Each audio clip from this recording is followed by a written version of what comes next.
Okay, let's unpack this. So we've got some interesting material today. It's all focused around the Nutanix Certified Associate exam, the NCA 6.10. But our mission isn't really about passing a test. We're trying to use this exam structure, sort of like a guide, to Right. pull out the really core foundational stuff you need to know about managing hyper-converged infrastructure. We want the knowledge that actually sticks, without getting bogged down in just test prep. Mm-hmm. And the source material, it kind of confirms this is a foundational exam. You've got 50 multiple choice questions, 90 minutes. It validates those basic skills. Yeah. But the way the test is structured, it actually gives us a pretty good roadmap, doesn't it? It really does. It shows exactly where an entry-level admin needs to focus right away: the tools, the workflows, the key concepts. And what really stands out, I think, is how that focus on the Prism UI and just basic operational tasks defines that foundational role. Yeah. This isn't about deep architectural design or heavy scripting right out of the gate. Not at all. It's really about system stability, diagnosis, and sticking to the right procedures. Okay. So maybe we can organize this deep dive around, say, 3 main areas. System health first, then maybe performance drivers, and finally the everyday management workflows. That sounds like a solid plan. Let's start with the absolute must-do: keeping the cluster healthy and running. Right. So, segment 1, system stability. From the proactive checks all the way to handling, a major failure. What's the first line of defense? Well, when you talk about proactive maintenance, the main tool you're going to use is the Nutanix cluster check, NCC. NCC. Okay. Think of it like the system's regular health checkup. It runs a whole bunch of scripts, really comprehensive, looking for anything that's not quite right, misconfigurations, potential risks down the line, even hardware faults that might be lurking. So it's not just checking if a disk is okay, it's checking if the settings are right. Exactly. It's crucial for proactively keeping things stable. You run NCC to find those hidden little things, like maybe the network clocks are slightly off between nodes or some software setting isn't optimal. Uh-huh. Things that could bite you later. Precisely. Before they actually cause an outage. Okay, but what if the proactive stuff isn't enough? Or you miss something, and a critical piece of hardware does fail, Yeah. like a disk drive, or maybe a whole node goes down. Right, that's where things get serious. And it's where a lot of new admins can make a critical mistake. So. Because the first instinct, naturally, is to jump in and try to fix it immediately. Yeah, I can see that. If a disk fails, my first thought is get redundancy back online. Swap it out. Why isn't that the absolute first thing you must do? It's a great question, and it goes right to the heart of the required operational workflow. If a critical component fails, the mandatory first step is not rebooting or pulling parts. Right. It's actually twofold. You have to create a support ticket, and you need to immediately upload the cluster's diagnostic logs. Upload logs first. Even if redundancy is broken, that feels counterintuitive. Slower, maybe? It might feel slower in the moment, but think of it this way. Those logs are like the black box recorder. Ah, okay. Any manual intervention you do before collecting them, rebooting, swapping hardware risks, changing the state of the system, it could corrupt the very information Nutanix support needs to figure out what actually happened. So you might erase the evidence they need. Exactly. By getting those logs first, you can use the NCC log collector command, or do it right through the Prism interface. You ensure support has the clearest possible picture. They can see the state of the controller VMs, the CVMs that manage all the storage I/O, confirm the root cause, and then give you a reliable step-by-step plan to fix it without causing more problems. So it's about discipline then, trusting the process. It really is. Your first job isn't being the hero, it's being the accurate reporter and ensuring the experts have the data they need. That's a really important takeaway for anyone starting out. Report and document first, then act on guidance. All right, now that we've kind of nailed down keeping the cluster stable, let's talk about making it fast. Okay. If Nutanix often uses standard off-the-shelf hardware, where does that big performance advantage actually come from? This is where we get into unique stuff, right? Yeah, this is where the architecture really shines. The secret sauce, you could say, is data locality. Data locality. It's a really core principle of how the platform works. Basically, it ensures that for any given virtual machine, it's data. The actual bits and bytes is stored locally, right there on the same physical node where that VM is running. And so what of that is less network traffic, faster access. Exactly. Huge benefits there. You minimize network latency because you're not constantly reaching across the cluster network to fetch data. Right. Reads, writes, they happen locally, right on the server. That makes I/O performance much, much faster. So it's not just speed. It's probably more reliable, too. Yeah. If the network gets congested or something. That's a great point. It absolutely contributes to reliability. Data locality helps isolate performance. The VM mainly depends on its local node for data access, which is inherently faster and less prone to, say, network hiccups than constantly going remote. Okay. That makes the performance aspect really concrete. Yeah. But, these systems don't exist in a vacuum. Big companies often have massive investments in existing virtualization, like VMware. Very common. Is the Nutanix platform locked into only using its own hypervisor, AHV? No, not at all. And that flexibility is another really key advantage. While Nutanix did develop AHV and it's tightly integrated, the software stack, according to our sources, officially supports integration with the big players, specifically VMware ESXi and Microsoft Hyper-V. Okay, that's huge for adoption, isn't it? Absolutely. It means you don't have to tell an IT department, okay, throw out everything you know and use our hypervisor. Right. You can bring Nutanix in, leverage the hyper-converged benefits, but maybe keep your existing ESXi or Hyper-V management for the VMs initially. So you can integrate, maybe start small, migrate things over time if you want to. Exactly. It allows for a much smoother transition. It really speaks to the maturity of the platform and understanding enterprise needs. All right, let's shift gears again. Let's talk about the admin's daily viewpoint. The control center. Prism. Prism, right. So segment 3. Management through Prism, optimizing storage, and handling upgrades, which can always be a bit tense. Definitely. And when we talk about management visibility, the absolute starting point is the alerts panel in Prism Element. The alerts panel.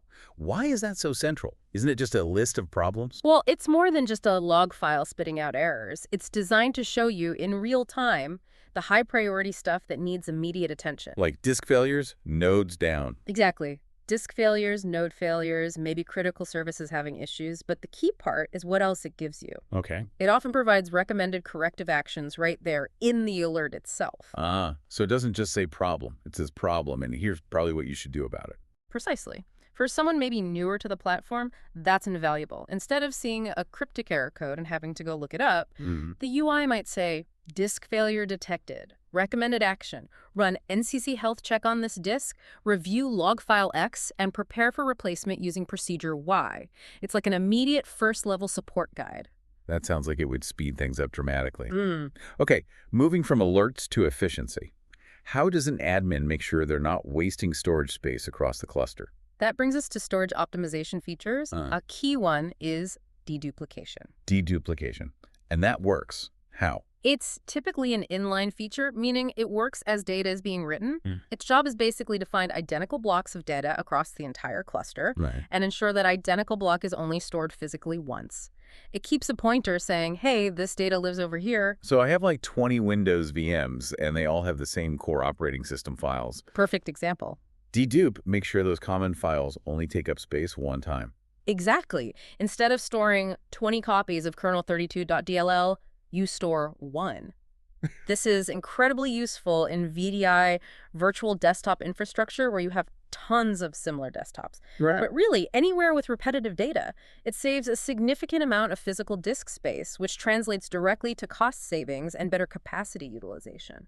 Makes sense. Efficiency is good, but like we said, stability during big changes is crucial. When you're doing something major, like upgrading the system software or firmware, administrators use the Lifecycle Manager, LCM. Right, LCM. We already talked about prioritizing stability over speed with log collection. What's the absolute non-negotiable prerequisite before you hit the go button on an LCM upgrade? This is one of those things you absolutely cannot skip. Before proceeding with an LCM update, you must successfully review and resolve any and all warnings or failures reported by the LCM pre-checks. Any and all, even if it just looks like a minor warning. Yes. LCM runs a whole battery of tests automatically before it lets you upgrade. It checks network settings, software dependencies, firmware compatibility between different components, node health, basically. Is the cluster truly ready for this change? And ignoring those pre-checks. Yeah. What's the danger? What kind of hidden administrative iceberg are you potentially hitting? That's a good analogy. The pre-checks are designed to find those icebergs, things you might not even realize are wrong. Like what? Maybe there's slightly too much network latency between a couple of nodes that could disrupt the upgrade process. Or maybe there's a known conflict between the version of firmware on a network card and the software version you're trying to install. Ooh, okay. If you ignore those warnings and just push ahead, you risk, well, a lot. System instability, failed updates on some components but not others, maybe even ending up in a state where parts of the cluster can't talk to each other properly. A split-brain scenario, basically. Potentially, yeah. Resolving those pre-check failures first is your safety net. You check the warnings, you fix the warnings, then you upgrade. No shortcuts. Clear boundaries make for stable systems. Okay, let's zoom in even further now. Let's get really granular on the networking side, specifically within the native AHV hypervisor environment. Okay, AHV networking. We need to understand the basic building blocks of connectivity there. What's the fundamental piece? Right, so in AHV networking, the key logical component that acts as the central hub is the bridge. Yeah. You'll often hear it called the virtual switch as well. They're basically synonymous here. Bridge or virtual switch, and what does it bridge? Think of it like the main traffic controller inside the physical server node. It takes your physical network connections, the uplinks, the actual cables plugged into the server, and it logically connects them to both the controller VM, the CVM we keep mentioning, and all of your actual user virtual machines, your guest VMs. It allows them all to talk to each other and to the outside world via those physical uplinks. So it handles both the internal node traffic and getting traffic out to the physical network. Exactly. It aggregates those physical links and directs the virtual traffic. Yeah. Okay, so if I'm an admin and I just created a new VM in Prism using AHV, what's the specific action I need to take to actually give it network access so it can talk to other VMs or get to its storage? This is a fundamental step. To get that VM onto the network, you need to perform the action of attaching a virtual network interface card, a VNIC, to a configured virtual switch or bridge. Attaching a VNIC to a bridge. Yep. You create the virtual NIC for the VM, and then you connect it to one of the bridges you set up. If you forget this step, your VM is basically isolated. It's sitting there running, but it has no network connection. It can't reach other VMs. It can't reach the outside network. And crucially, it usually can't even reach the CVM on its own node to access its storage data properly. So it's like building a computer but forgetting to plug in the network cable. Exactly that. Okay. Simple, maybe seems obvious, but absolutely essential for the VM to function. Got it. Okay, so we've covered a lot of ground here, pulling these specific operational details out of the NCA framework. Let's synthesize a bit. What does this whole deep dive, framed by that certification, really tell us about the core goal for someone who needs this foundational knowledge? What are they really being tested on? I think it clearly confirms our initial idea. The NCA certification, based on these kinds of questions, it's primarily validating your skills in navigating the Prism UI and performing those basic day-to-day operational tasks. Right. It focuses squarely on monitoring the system, doing basic VM management, creating, deleting, connecting networks, and using the built-in tools for storage and health checks effectively. It's not asking you to architect a multi-site disaster recovery plan from scratch on day one. Not at all. The platform itself is designed to be highly automated in many ways, but that human element, the administrator, is absolutely crucial for oversight, for running the checks, and for following the correct procedures when things go wrong. So it's validating that essential toolkit, not necessarily an advanced engineering degree. Exactly. We've hit on some key pieces of that kit. Running NTC for proactive health checks. Understanding that mandatory support, workflow logs first. Crucial. The performance boost from data locality. Knowing where to look for critical issues in the Prism Alerts panel. Right. And respecting those LCM pre-checks as non-negotiable for stable upgrades. Absolutely. It seems like a very practical focus. It is. So maybe the final thought to leave people with is this. If the system itself provides such rich diagnostic tools, NCC, LCM pre-checks, Prism Alerts with recommendations, how much does the overall health and stability of the entire infrastructure rely on the administrator actively using and trusting those tools? As opposed to, say, trying to cowboy fixes or second-guess the system whenever an alert pops up. That's a really interesting point. It's about leveraging the built-in intelligence versus trying to outsmart it, especially when you're starting out. Exactly. Something to definitely consider the next time you see one of those hardware alerts flash in Prism. Trust the process, use the tools,